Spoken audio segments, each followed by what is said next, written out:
All right, today we welcome an author, a mentor, and this inspirational lady is a three-time World CrossFit Champion.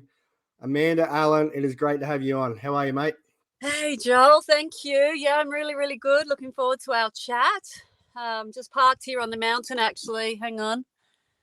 There's the wolfies. Where are they? Beautiful. There they Yeah, are, the boys are patiently waiting to hear what we've got to chat about. having a bit of a rest there.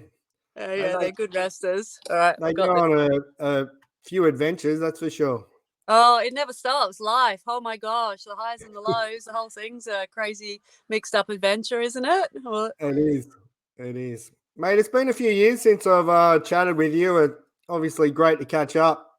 We're going to catch up on the last few years, but also before that, let's go back to the younger years. Where did you grow up, and what sort of sports did you play as a kid? Yeah, so I'm an Adelaide girl, South Australia. I'm not there anymore, but I grew up there. Actually, I was talking to somebody the other day, and I said, it was actually within a religious setting, and I said, look, I grew up not religious. I grew up suicidal and depressed, actually. So that was a hell of a start, and I actually wrote a book, The Time of My Life, which is on my website, and what I described in there is the way I used to gather evidence against myself, because I just couldn't work the world out. So I was reading psychiatry texts, university psychiatry texts at 12 years old, looking for answers to how to do life, how to not feel suicidal and depressed and confused and uncomfortable and socially awkward. And the only thing that ever really, really saved me was physical movement. So I played every sport, water polo, netball, athletics, whatever it was. Better not team sports, because I still got social anxiety in team sports. But for me, yeah, I would lose myself in physical activity, and that just seemed to be a balm. Seemed to be the one thing of all the things that worked. And as a young girl at school, I didn't know that I was depressed. I didn't know that I had social anxiety. I just knew that I wasn't right, and everybody else seemed to be right. They seemed to know what to do, how to exist, how to communicate with one another. And it was very, very uncomfortable growing up. And at 14 I found alcohol, and that was the other answer to all my problems. And I didn't stop until I was 34. I drank alcoholically, a bit of a chameleon, so the way I drank changed over the years, but I always drank alcoholically. I drank to blackout. I did things that I didn't remember or I wouldn't want to remember. I put my family through hell. I moved out of home at 14 and moved into a house with 4 older men, and we grew dope in the backyard, and I stole toilet paper from the local toilet block, and I thought potato and gravy from KFC was health food. Yeah, weird You've start. you've come a long way, mate. That's for I've sure, come a way. I've come a fair way. Yeah. mate. You talk about 14 years old and not knowing what to do and things like that, and you talk about movement as your sort of medicine. Now, do you think kids these days? I know my kids like to get out and do their sport and activity, but they're also on their devices a fair bit, and kids these days are on their devices a fair bit.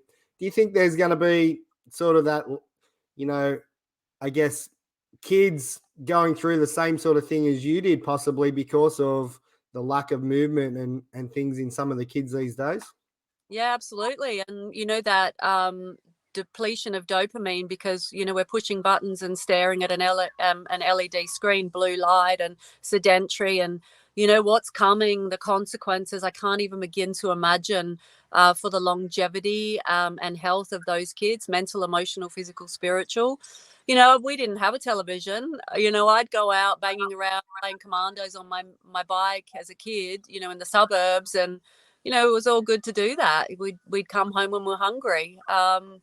Those times have changed, and it's I think it's a terribly sad state of the world. And we've all been stolen from ourselves, families, parents, children. What I loved about the because this is another story, but I was and when we first hit lockdown, when COVID hit at the beginning of 2020, I'd left domestic violence and ended up in my van. I'd fled, left in my van with my 2 wolfies, but I ended up in my van for 5 months, suicidally depressed, scared. I was being stalked. But what I saw was families, parents at the beach, in the park, kicking the ball, playing, like literally, it was so freaky. It was like watching the best, a mega movie, because these things we hadn't seen before, and people were they were just putting down, they were taking the opportunity to go out and be with one another in the sunshine, because it was so precious, because we're only allowed an hour a day. It Yeah, was good to see. that We was noticed that up our way too. Even walking around the beaches, there was more people walking sort of around the beaches, and it was yeah, fantastic to see. yeah, it was. It's such a blessing and a curse, but that's been my life, actually. Both of them, in equal measure at the same time. Yeah. Well, we got lots to talk about today. I've got plenty of things to talk about. I'm going to go on the sporting side first up. Now, I once knew Amanda Allen as a triathlete. Yeah. Now, you're a professional triathlete. Do you want to talk about a little bit about your triathlon days, and I guess what distances you did, and Yeah. what your event was in triathlon, basically? Yeah. Well, it was funny, I took up triathlon to save myself from my drinking when I was in university. And it really worked. It was either drink myself to death or train myself to death. And triathlon just came into my life because of a boyfriend that I had. But then it became my life, and I was good at it. And I think I'm very good at swallowing down pain, and I go almost into like a dissociated state, which is a reflection of it's a good use of putting trauma to good use, right? But yeah, I won university games, and then I just went on to continue to compete, and just kept winning, and I kept getting better. And I was a terrible runner. I wasn't a good runner, and I was told that I wasn't a good runner because I was a bigger, thicker set athlete. So I would just swim as hard as I could. I would ride as hard as I could, and then I would just hang on for dear life whatever I had left in the tank for the run. And I just kept doing that. And by doing that, I ended up becoming actually a really good runner. But I would just empty myself and never held anything back. It's all I ever knew. So I won state titles, national titles, world titles.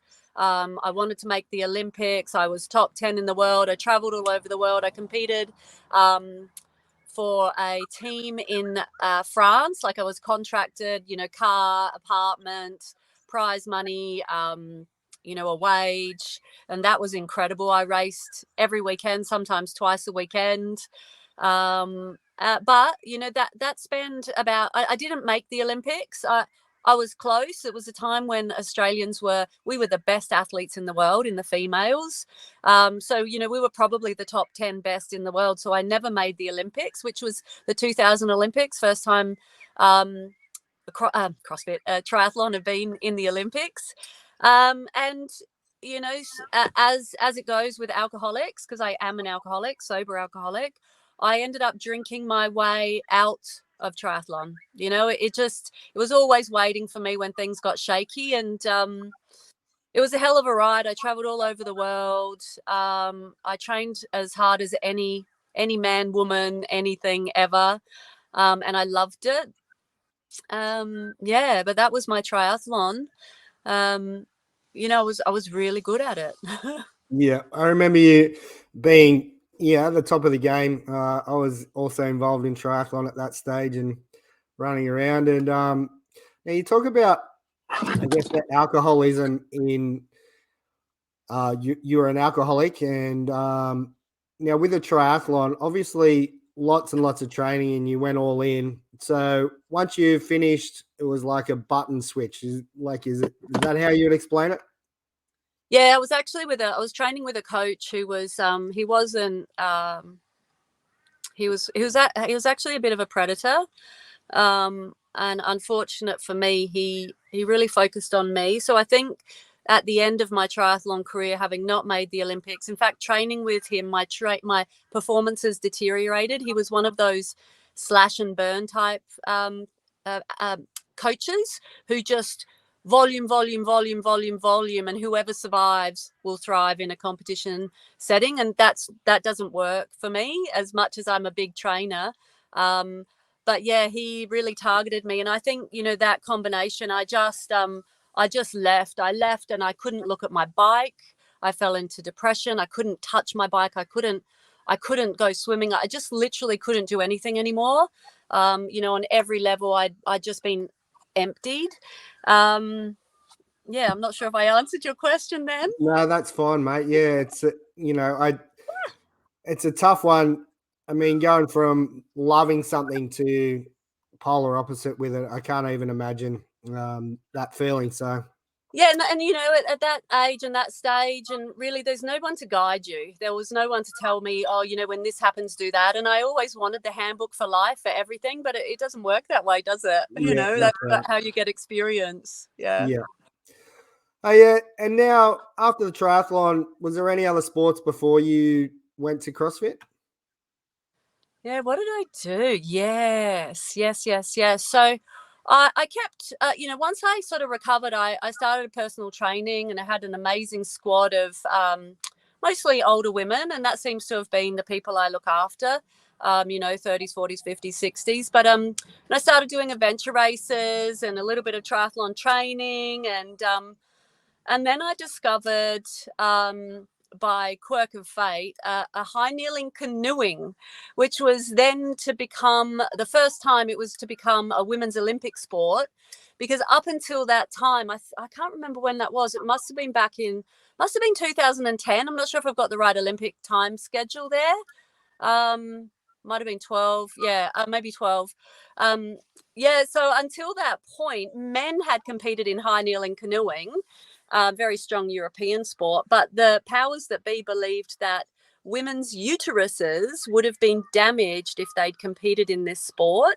So it wasn't a women's sport until I think it was 2012. And so yeah, this guy I was learning canoeing from said, "Hey, you look like a woman who likes a challenge." I'm like, "Yeah, what gave me away?" He's like, "This sport, try this. It's going to be an Olympic sport." And I tried it, and I decided I am going to be the first Australian woman to ever go to the Olympics in this sport. And I gave it everything. 6 months, I committed everything I was. You know, I trained hours a day on the water, with my dog Pepper swimming and following me everywhere. Everywhere I went, there was this little head following me. And I never done anything so difficult in my life. I was literally black and blue from falling in all the time along my legs. It was horrendous. But I didn't quite make the Olympics. I made state national titles. I was at nationals to qualify for the World Championships, and a woman from Sydney, a younger woman, Queensland, came, and she just pipped me at the post, so she got selected for the world team. And actually, this strangely enough leads me to CrossFit, because at that time, my friend had come into my PT studio and said, "Oh my God, CrossFit, CrossFit." She was losing her mind. And I was like, whatever. I'd had my sights set on the Olympics for this high kneeling canoeing. Anyway, she planted a seed. I looked it up online. It looked really cool. And I found this coach in a gym which had no mirrors. It was in a warehouse. He had dreadlocks, and was like, fuck yeah, this is cool. I'm going to give this a go. So I turned up, but I was still paddling at that time. And I just said to him, "Hey, I want to do PTs. I want to do lunging things," because that's the position, that you're in a lunging position in the boat for the high kneeling canoeing. And I don't want to do that Olympic lifting. I don't want to do that, you know, jumpy thing. Just, you know, and because I was paying the bills, he just trained me. But when I didn't make the worlds, it was literally, you know, like the world team for the Olympics, was exactly when must have been 2011. Yeah, the 2011 Open was on. Yeah. And so he just said, why don't you do it? So it was $20. I think it's still $20 even now to join. So I was like, oh yeah, all right, I'll throw my hat in the ring. I'm going to be training at the gym on a Saturday morning, at the box on a Saturday morning anyway. So what's the big deal? And you know, I ended up, I think I was 26 in the Open in Australia that year. So I qualified to go to, I think it was regionals then. It was at Homebush in that amazing outdoor stadium. That was the coolest thing. I felt like a gladiator. and yeah, I just turned up, really didn't know what CrossFit was. I just thought what I was doing was pretty cool, and I was insanely fit from my like training with my clients and doing adventure racing, and I ended up third. I ended up finishing third at those regionals, and I booked a ticket I was 41 when I got to the games, as a 41-year-old woman in Carson, California, as an individual female, doing the greatest sport on earth. Absolutely loving it.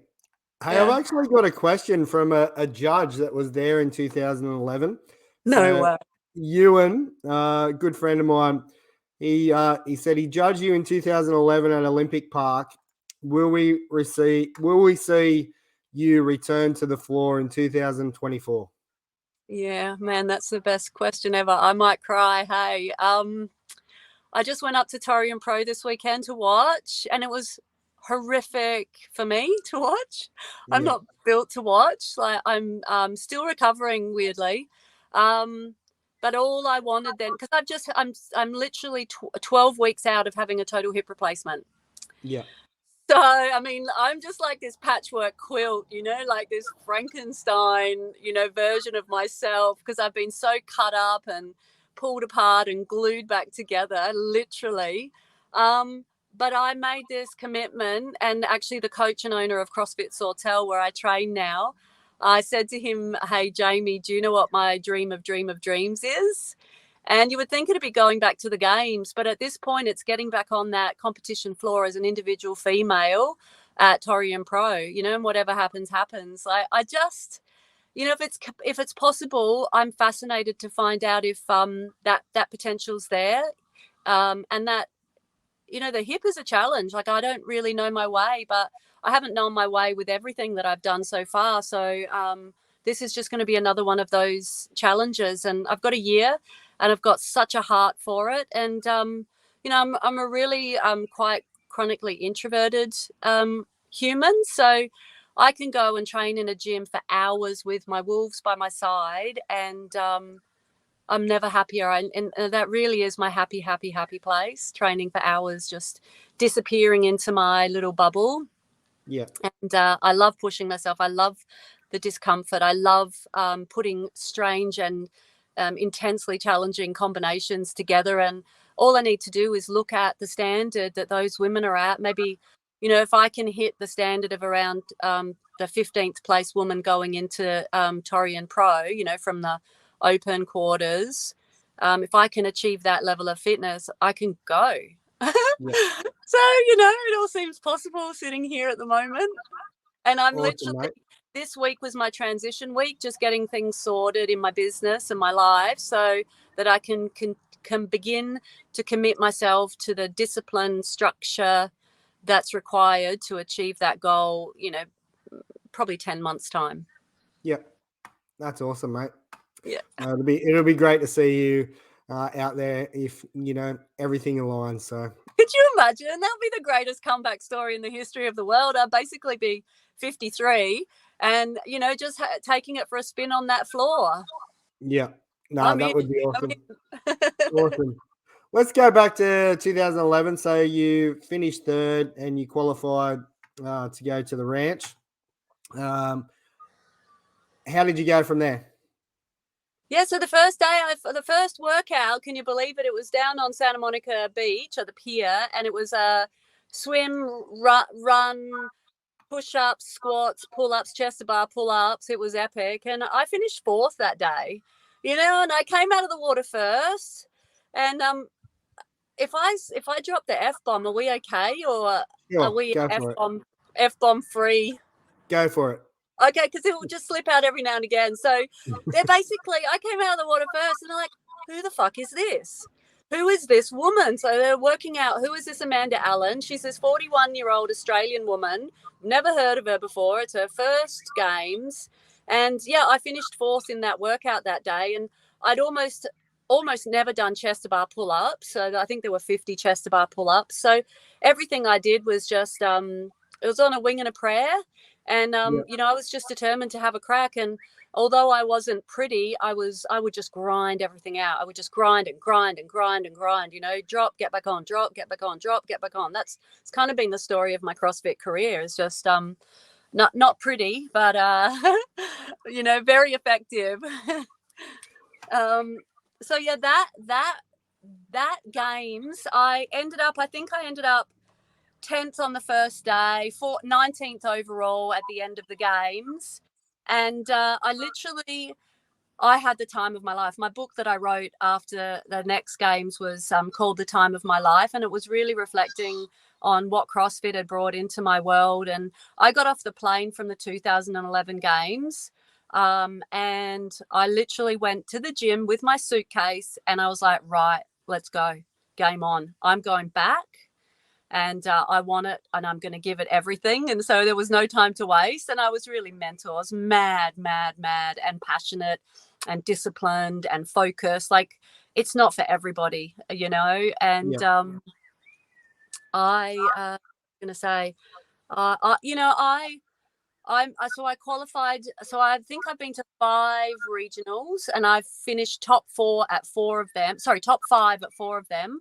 So one of them was a ticket back to the games. And then I missed out by a 4th and a 4th. Yeah, a 3rd, a 4th, a 4th and a 5th. So I missed out by 1 or 2 places to go back to the games as an individual female. But that's when they rolled out Masters. I think it was 2013 was the first Masters. So in 2012 at regionals, I finished 4th. I should have gone to the games, but for whatever reason, I'll never know, the muscle ups in a workout that I'd finished in training easy. All I had to do was finish that workout, but I couldn't complete 21 muscle ups to start that workout. So that was the end of that. And that was horrible. That was the most distressing, disappointing, heartbreaking, probably event of my whole CrossFit career. Yeah, I remember that one. I was yelling at you. Don't worry. I tried everything. I'm like, okay, I'm going to get angry. I'm going to get calm. I'm going to pop. I'm going to rest. I didn't know what else to do. I tried everything I could. Yeah. And I just couldn't get them. And I don't know what happens out there on the floor, but muscle ups have been a thing for me. Yeah. Yeah. I actually seen a video the other day. I think you fell out of one the other day. It was like 2 or 3 days ago. I nearly wrenched my shoulder. I think I've done that maybe 3 times in the whole 10 years I've done CrossFit. But yeah, that's epic. But CrossFit is, you're just always living on the edge. Yep. Training on the edge. Let's go to the Masters, mate. You 3-time world champion, Masters CrossFit athlete. Yeah. So that's been a hell of a journey. So I think it was in 2013 I went back and I was there with actually quite a lot of rage in my heart because I just missed out on one place again on going back to those games as an individual. And that was the year they did the marathon row. And I was livid. Like, that is so in my wheelhouse. Yeah. Anyway, I went back and I was in, I was a woman on a mission, and I think I ate up the competition. I think I might have won. I can't remember the years exactly, but I think I might have won all but one event. I think I came first, like first. And someone asked me, how did it go? What could you have done better? And I'm like, I could have won all the events, but I didn't. But, it was, there's still some incredible, because I had 2 women from individual competition in my age category competing. What we're seeing now is all of the great athletes who are now turning 35 and 40 are returning to, Masters competition. So the level of competition is absolutely phenomenal. It's, it's game standard, individual game standard. Yeah. I enjoy watching the Masters and even the teams when the teams are on. It's always great to see, some of those individual athletes that are, maybe put their career on the side and gone into a team to help some of the younger athletes or, different people. So it's always good to see. Now, I think it was 2015, might have been 2016. You've done a bit of a tour, teaching different things. You stopped in at our gym. It was awesome. I love your little him. I loved it. We loved it too, that's for sure. But it was great Oh, cool. for you to be able to share your knowledge of not only, CrossFit, but it was also about training and recovery, and also lots of different life skills and things in there. Now I know you're planning another tour. Can you Yeah. tell us a little bit more about that? Yeah, well, I think it's it must be close to 10 years, or maybe it's 9 years since I did that tour. I was just looking at it actually because I'm just preparing some video which I shared with you. You're the first human to see that little video that I created. And I'm just looking to return, and it's like I belong in the CrossFit world. I belong in that community. It's been my life and my passion, and the highest highs of my life are in CrossFit, and I love the community, and I've been through so much, achieved so much, learned so much, and have so much to give back. And that really is the hero's journey: is that we go out on a mission. We slay the dragon, we go through all those doubts and the hardships, and then we return with the boon. We learn our lessons, and we gain wisdom and experience. Experience, strength, and hope, and we return to our community, to our people, and we share that. That's the hero's journey. Oh, am I there? Oh, Yeah, you're there. yeah, I'm So there. I'm Sorry. just sharing your Yeah. website. Yeah, so I just feel, after Torian Pro and after this, I mean, basically this hip. So just as an aside, like I've had this total hip replacement, and it's 12 weeks since I've had that. And up until that, I've had 3 years of chronic blinding pain with every movement, sleeping, standing, stepping, one step, but I've continued to train the best that I could within those limitations. And but what this hip surgery has done is given me like I'm literally reborn to my own body. And with that comes this incredible passion to and excitement to do what I can again. And what seems to be possible in my mind is absolutely anything, whatever I decide. And I'm back in the box at CrossFit Sawtell, and I'm beginning to train up a storm. And as I said earlier, I love that time in the gym. I just come alive into my own little bubble. And so suddenly this hip is healed, and so it's a matter of getting strong.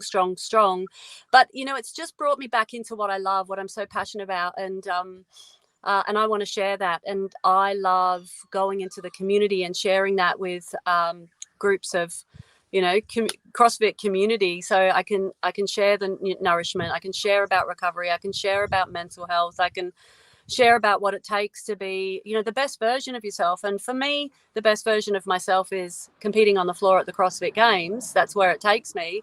And for other people, it might be coming out of pain or, reducing inflammation. And so therefore experiencing a level of safety in your body that you haven't known because, you haven't known what to do. And therefore you've got these, health, physical and mental and spiritual health symptoms, that are ravaging you. And anything that I can share. I just like my purpose really after everything I've been through is to be of service. I keep saying I want to help heal the heart and health of humanity by the power of food, movement and prayer as medicine. And really, like, I've prayed my heart out, I've trained my heart out, I've moved to save my life, mostly mental health life. So there's so much that I'm passionate about, and if it stays inside of me, it's a selfish thing, and it doesn't give back. That the hero's journey is not complete if I do not give back. So yeah, that's what's I love it. happening.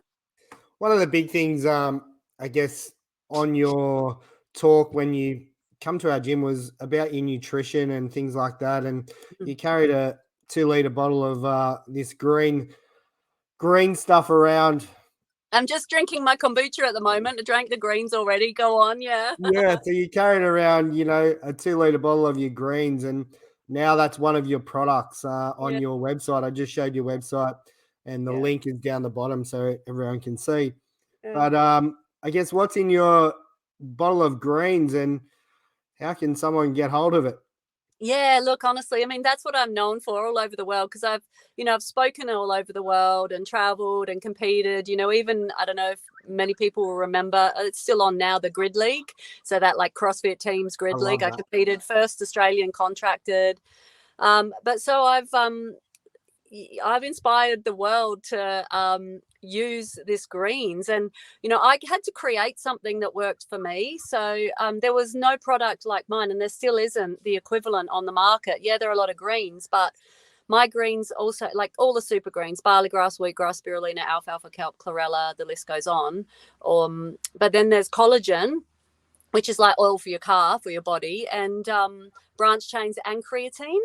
So there's no fillers, there's no uppers, there's no toxic sweeteners and artificial colors and shit, because that's been my journey, is like ultimate health, the highest quality food, drink, everything. So hydration, so important. Being anti-inflammatory, alkalizing the system, and that formula is a recovery.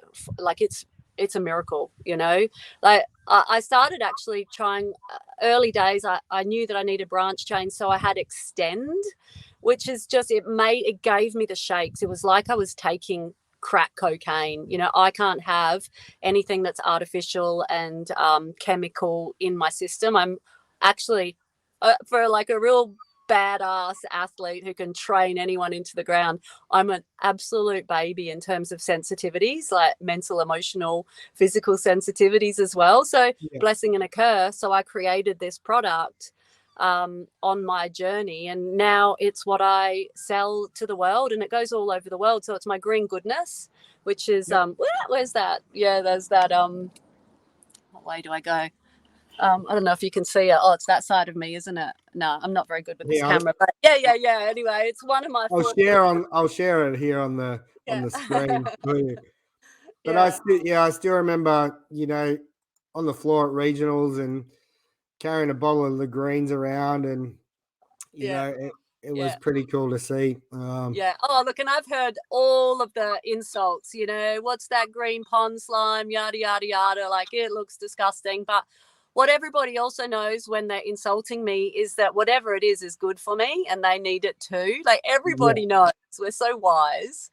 So yeah, everywhere I went, all over the world, there's like green bottles. If you go into a gym and there's 1.5, 2 liter bottles of green things on the floor near where people are training, Amanda's been there delivering a seminar and inspiring. Yeah. Love it. What are some of the other products that you sell? I see on your webpage here, there's a few others. Yeah, so I really so everything I did as an athlete, during the lockdowns in COVID, I created my labels, my branding, all the language around it to try and explain it. So, I really believe in alkalizing, detoxing, nourishing, and fasting in the right order, in the right with the right product. So I do this holy coffee, which again is it's like the bulletproof protocol. I really respond well to those good quality fats. So it's Yeah. only just it's a freeze dried. So you just add water. So it's organic freeze dried coffee. It's got collagen. It's got coconut milk powder. It's got MCT powder and chaga mushroom. So it's a holy experience. People abuse themselves with food, with coffee, with black coffee. I mean, black coffee's got nothing in it. It's like injecting it straight into your veins for me. I can't drink black coffee. It really sends me into agitation and anxiety. So yeah, I created this incredibly nourishing, blood stabilizing holy coffee experience. And then, my super smoothie, which I created for myself after training. So it's a Zeo Radiant smoothie. Like, the list of ingredients in there, most people, your average person, wouldn't get that number of nutrients and trace elements and minerals in probably a year of eating. Most people are eating wheat and dairy and sugar, rinse and repeat. Yeah. So my belief, and I was competing from 40 to pretty much 48 in CrossFit, and mostly against the young women, and I was out recovering them, and it was because I did absolutely everything I knew how to do to out recover, like to train harder than them, and then to out recover them as well. So I could, so people say, oh, isn't that overtraining? It's like, no, actually, it's a convoluted way of thinking. It's not. People aren't overtraining; they're under recovering. And recovery doesn't just mean, like, I don't know, having a sleep or getting a massage. It means being nourished. It means hydrating. It means, like meditating. It means a lot of things. So, yeah, I was probably an over recoverer, and I've really built my business and my message and my inspiration around that. And, that's why this comeback with this new hip and my phenomenal recovery from this hip surgery has been made possible. It's not everybody will recover the way I have and have the capacity to go on and do what I plan to do. So yeah, and then I also do a detox because we live in the most toxic world, and that's been a journey too. Part of my recovery has been eliminating everything that's toxic that I possibly could, fluoride in the water and chemicals in the food. So everything I eat is natural. It's not, full of artificial colors and flavors. And, it's just, so I created a detox product as well, which is amazing. It's zeolite charcoal, dandelion, pomegranate, and zinc. So, I mean, because all of those things work synergistically together. So, yeah, that's a major protocol that I sell. I mean, I've got a whole range of other products because I created everything for myself, and then, in the beginning of COVID, I just created this business to start to give back. And oh my gosh, I just love what I've created. And maybe next year at Torium Pro, I'll have a little stand and I can really start to bring it to the CrossFit community as well so they can benefit from it. Yeah, that's a good point, mate. I think lots of people will benefit from it, and especially the CrossFit community.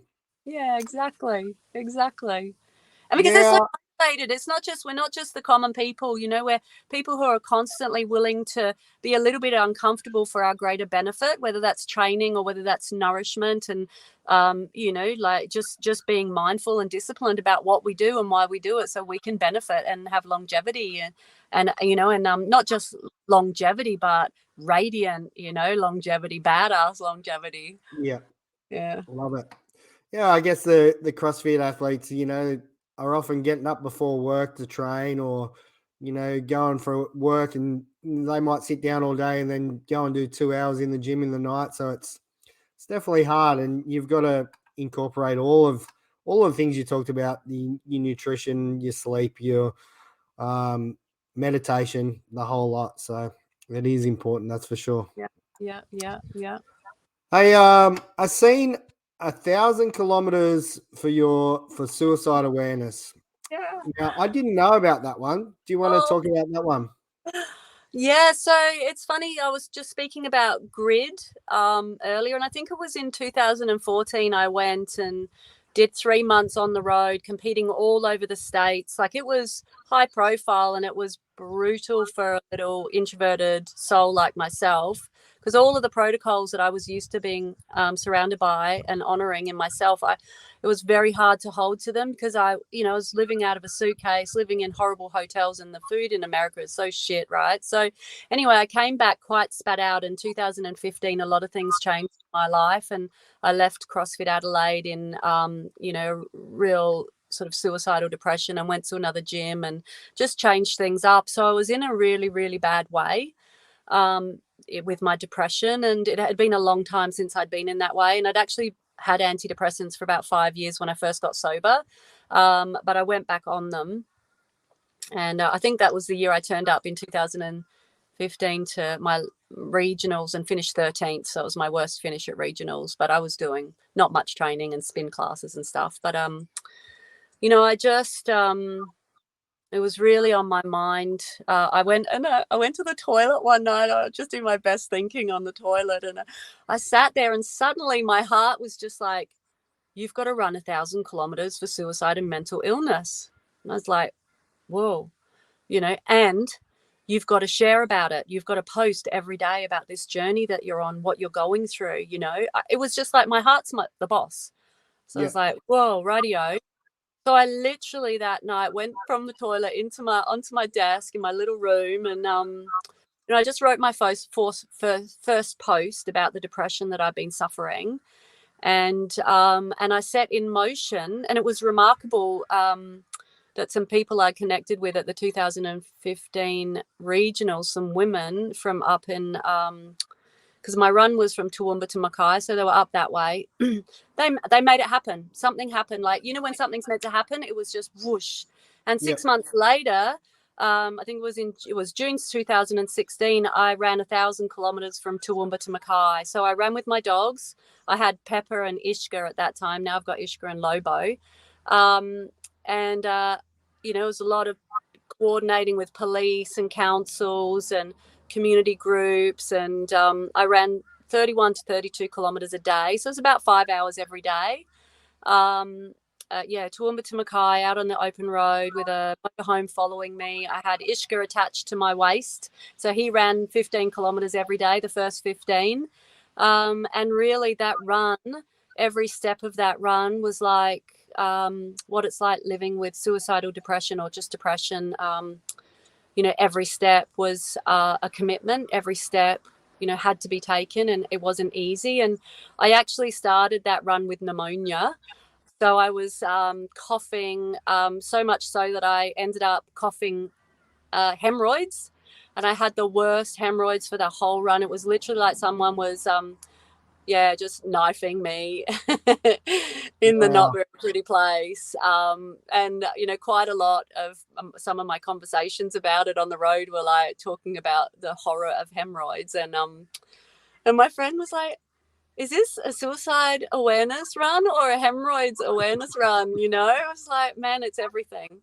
It has always been everything for me. And even one woman in a shopping mall, when I went to get food after a run one day, she came up to me like out of the blue. She's like, Amanda. I was like, she's pulled this cream out of her handbag.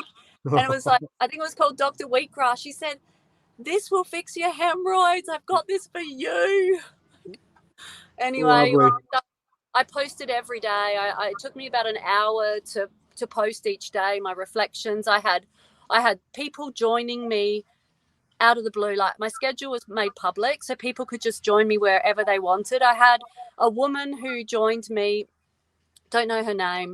She ran the whole 31 kilometers with me that day. And it was only months later that I discovered that the day she ran with me was the day, or the anniversary of the day her daughter had taken her life.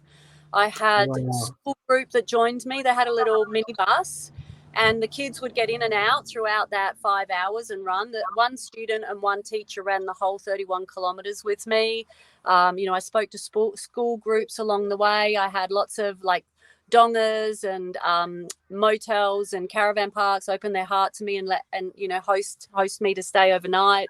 And it was brutally hard. And truly, that run was so inspiring. It was so brutally difficult just to take each step. And you know, and towards the end, I was about 250 meters from the end, so kilometers. And you know, people were saying to me, oh, you're nearly there, and I was just like, fuck, you go run 250 kilometers and see how nearly that is. You know, it's not nearly. And you really have to be so careful mentally what you do to get through these great challenges. But you know, it did what I wanted it to do. It raised an incredible amount of awareness for suicide, living with suicide, and mental illness, and, you know, chronic depression and anxiety. And the conversations I had with people everywhere I went was so heartwarming. You know, people stopping on the side of the road, you know, farmers especially, because that's the area of greatest suicide rates in this country, Toowoomba to Mackay. A lot of mining, a lot of farming. And it was an incredible time.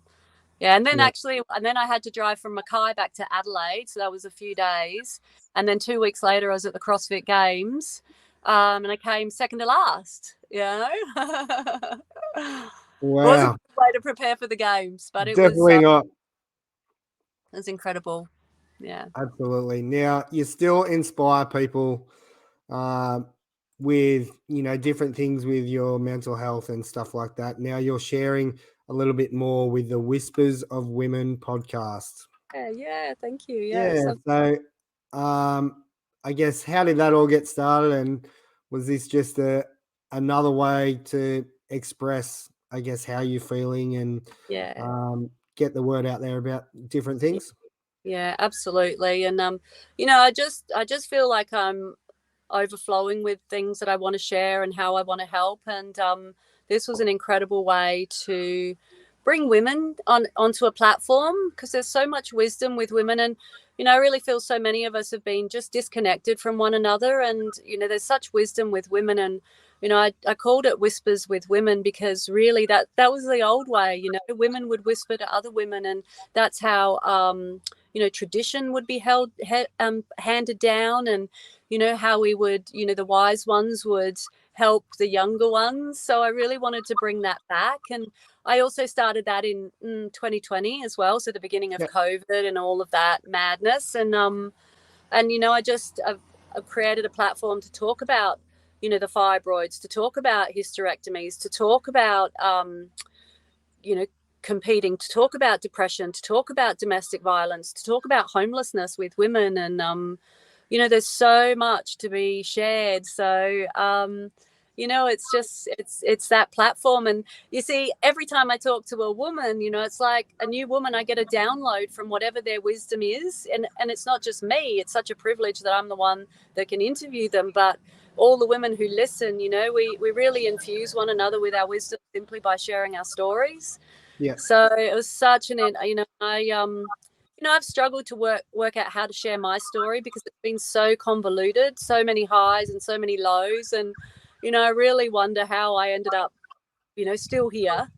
And if I'm going to be here, I'm going to fucking make, an incredible gift of being here, to be a service back to others. Yeah. So that's what that is as well, my way of giving back. I'm actually talking to a woman tomorrow who's written a book about psychopaths and domestic violence. So that's a very interesting topic. Yeah, definitely.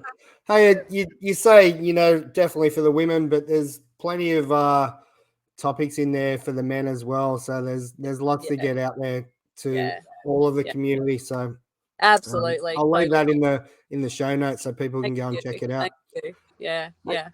Now, you're author of, I think, 7 books. Is that correct?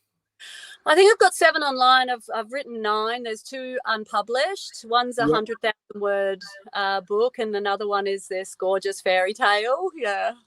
Yeah, right.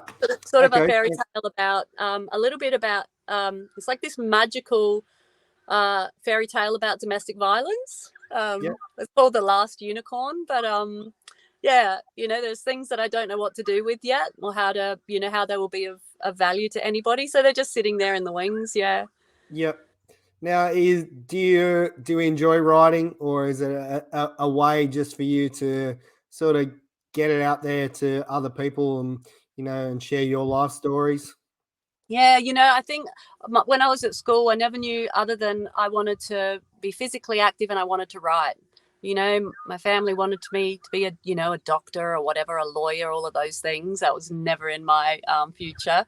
But the only things that made sense to me, because I used to just pour my heart out into journals, like so many journals all my life. I would read, I would write, and I would move. And that was the medicine. They were the only things that gave me relief from the world that I couldn't understand that I was living in and inside my own skin. So, like this 100,000 word book that I wrote that I haven't released yet is I could not stop writing it. Like literally every day it wrote itself, like with a compulsion that I couldn't stop. It was like I just had to turn up.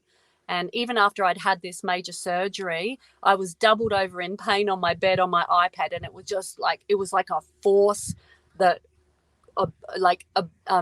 possessed me.